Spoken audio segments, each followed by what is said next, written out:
ಇವತ್ತೊಂದು ಒಳ್ಳೆ ದಿವಸ ಅಂದ್ಕೊಳ್ತೀನಿ ನಾನು. ಸುರೇಶ್ ಅವ್ರಿಗೆ 40ನೇ ವರ್ಷದ ಬರ್ಡೇ. ಅವರು ಅರ್ಧ ವಯಸ್ಸು ರಾಜಕೀಯದಲ್ಲೇ ಕಳೆದಿದ್ದಾರೆ ಈ ಚಿಕ್ಕ ವಯಸ್ಸಿಗೆ. ನಮ್ಮ ಡಿ.ಕೆ. ಶಿವಕುಮಾರ್ ಎಂಟ್ರಾದ್ರಲ್ಲ ಹಂಗೆ. ಅಂದರೆ BJPಯಲ್ಲಿ ಸುಮಾರು ಜನ ಇದು ಯಂಗ್ಸ್ಟರ್ಸ್ ಇದ್ದಾರೆ.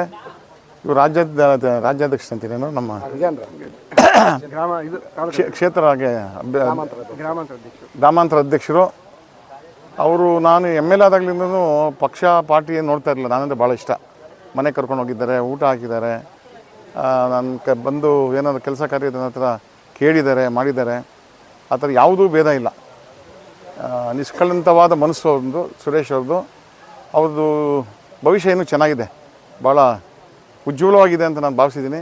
ಜನಾನುರಾಗಿ, ಸ್ನೇಹಜೀವಿ, ಎಲ್ಲರ ಜೊತೆಯಲ್ಲಿ ಸೇರ್ತಾರೆ. ದೊಡ್ಡಸ್ತಿಕೆ ಏನೂ ಇಲ್ಲ ಪಾಪ. ಇನ್ನು ಅದೇನು ಅರ್ಥ ಆಗಿಲ್ಲ. ಮೈಸೂರು ಅಂತ ಹಾಕಿದ್ರು, ಇದು ಯಾಕೆ? ಮನೆ ಹೆಸರು ಮೈಸೂರು ಅಂತ. ಅದು ನನ್ನ ಮಗ ಕೇಳ್ತಾ ಇದ್ದ, ನನ್ನ ಮಗನೂ ಕೇಳ್ತಾ ಇದ್ದ, ಏನು ಅಪ್ಪಾಜಿ ಇದು ಅಂತ. ಸೊ ಈಗ ಅರ್ಥ ಆಯಿತು. ತಾತನೂರು ಮೈಸೂರು ಅಲ್ವಾ? ಆಯಿತು. ಇವತ್ತು ನೋಡಿ, ದೇವರು ನಿಮ್ಗೆ ಅನುಕೂಲ ಮಾಡಿದ್ದಾನೆ. ಮಳೆ ಇಲ್ಲ, ಬಿಡು ಕೊಟ್ಟಿದ್ದಾನೆ. ಈ ಕಾರ್ಯಕ್ರಮ ಚೆನ್ನಾಗಿ ಅದ್ದೂರಿಗೆ ಆಗ್ತಾಯಿದೆ. ದಾರಿಯಲ್ಲಿ ಇಲ್ಲಿ ಎಲ್ಲ ಲೀಡರ್ಸ್ ಸಿಕ್ಕಿದ್ರು, ಅಡ್ಡ ಬಂದರು, ಮಾತಾಡ್ಸ್ಕೊಂಬಂದೆ. ಸೊ ಸಾವಿರಾರು ಜನನ ಕರೆದು ಇವತ್ತು ಎಲ್ರಿಗೂ ಅನ್ನ ಸಂತರ್ಪಣೆ ಮಾಡಿ ಹಬ್ಬನ ಆಚರಿಸ್ಕೊತಾ ಇದ್ದೀರಾ, ಹುಟ್ಟದಬ್ಬನ. ಇದಿರಬೇಕು. ಇದು ಸುರೇಶ್ ಫಸ್ಟ್ ಹುಟ್ಟದಬ್ಬಕ್ಕೆ ನಾನು ಬಂದಿರೋದು. ಮೊದಲು ಯಾವ ಥರ ಮಾಡ್ತಾಯಿರೋದು ನನಗೆ ಗೊತ್ತಿಲ್ಲ. ಬಟ್ ನಾನಂತೂ ಶುಭ ಹಾರೈಸ್ತೀನಿ. ಮುಂದೆ ಅವರು ಭವಿಷ್ಯದಲ್ಲಿ ಅವರೊಬ್ಬ ದೊಡ್ಡ ಹುದ್ದೆಗೆ ಹೋಗಲಿ, ರಾಜಕೀಯವಾಗಿ ಬೆಳೀಲಿ, ನಮ್ಮ ಸಹಕಾರ ಸದಾ ಇದೆ ಅಂತ ಹೇಳ್ತಾ, ಸೊ ಎಲ್ಲ ನಮ್ಮ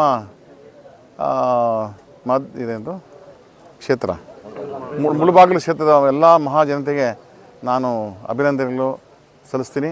ಯಾಕಂದರೆ ಅವ್ರ ಮೇಲೆ ಇತ್ತಿರೋ ಪ್ರೀತಿ ವಿಶ್ವಾಸಕ್ಕೆ ಇಷ್ಟು ಜನ ಬಂದು, ಸಾವಿರಾರು ಜನ ಬಂದು ಇವತ್ತು ಅವ್ರಿಗೆ ಅಭಿನಂದಿಸ್ತಾ ಇದ್ದೀರಾ.